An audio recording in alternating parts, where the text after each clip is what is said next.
Middle east में जारी जंग की गूंज आज हिंदुस्तान की संसद में भी सुनाई दी। इसी मुद्दे पर लोकसभा और राज्यसभा में जोरदार हंगामा देखने को मिला। विपक्ष ने ईरान, अमेरिका तनाव और मिडिल ईस्ट के हालात पर संसद में चर्चा की मांग की। सरकार ने फिलहाल इस मांग को ठुकरा दिया। हंगामे के बीच विदेश मंत्री एस जयशंकर ने वहां फंसे भारतीयों को सुरक्षित निकालने की कोशिशों की जानकारी दी।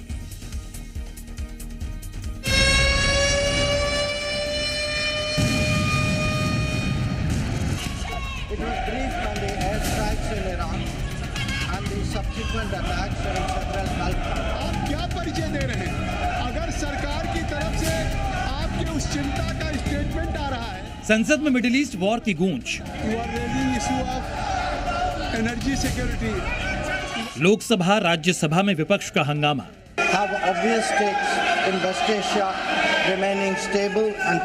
कॉन्फ्लिक्ट बढ़ने का सीधा असर हमारे देश में इकोनॉमिक स्टेबिलिटी पर भी पड़ेगा। एक तरफ मिडिल ईस्ट में जंग जारी है, ईरान और अमेरिका के बीच तनाव चरम पर है। वहीं इस मुद्दे को लेकर हिंदुस्तानी संसद के दोनों सदनों में भी आज जमकर हंगामा देखने को मिला।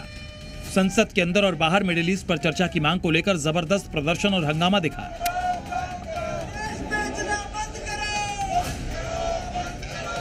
दरअसल संसद के बजट सत्र के दूसरे चरण की आज से शुरुआत हुई। सत्र शुरू होते ही विपक्षी सांसदों ने सरकार के खिलाफ मोर्चा खोल दिया और मिडिल ईस्ट में जारी जंग पर संसद में चर्चा की मांग को लेकर जोरदार नारेबाजी शुरू कर दी। Energy security.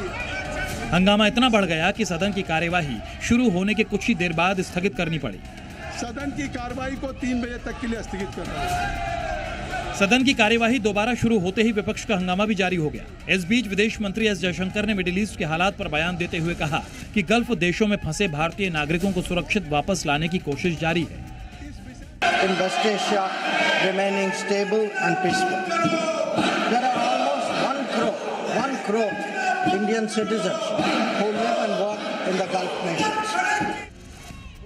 लेकिन विदेश मंत्री के बयान के दौरान भी विपक्षी सांसद शांत नहीं हुए। प्लेकार्ड लेकर नारेबाजी करते हुए सांसद सदन के वेल में पहुंच गए, जिससे नाराज केंद्रीय स्वास्थ्य मंत्री जेपी नड्डा ने विपक्ष के रवैये को गैर जिम्मेदार बताया। हालांकि विपक्ष मिडिल ईस्ट में जंग पर चर्चा को लेकर अभी भी अड़ा है। वेस्ट एशिया का जो मामला है, क्या वो जरूरी नहीं है? क्या फ्यूल प्राइस, इकोनॉमिक डेविस्टेशन, ये जरूरी नहीं है क्या?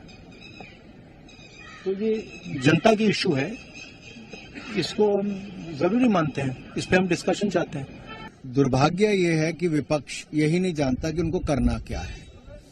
एक मोशन उनका पेंडिंग है, जो अविश्वास प्रस्ताव उन्होंने स्पीकर महोदय के खिलाफ लेकर आए, लेकिन उस पर चर्चा ना करके वो नई मांग रख रहे हैं। हमने इतना नेतृत्वहीन, तर्कहीन, तथ्यहीन विपक्ष पहले कभी नहीं देखा। भारत अपनी क्रूड ऑयल की लगभग 55% जरूरतें पश्चिमी एशिया से होने वाले इंपोर्ट से पूरी करता है। कॉन्फ्लिक्ट बढ़ने का सीधा असर हमारे देश में इकोनॉमिक स्टेबिलिटी पर भी पड़ेगा।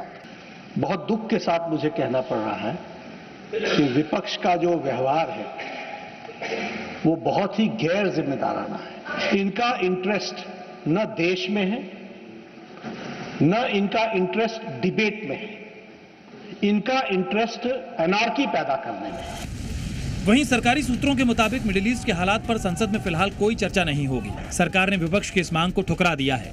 ब्यूरो रिपोर्ट, जी मीडिया।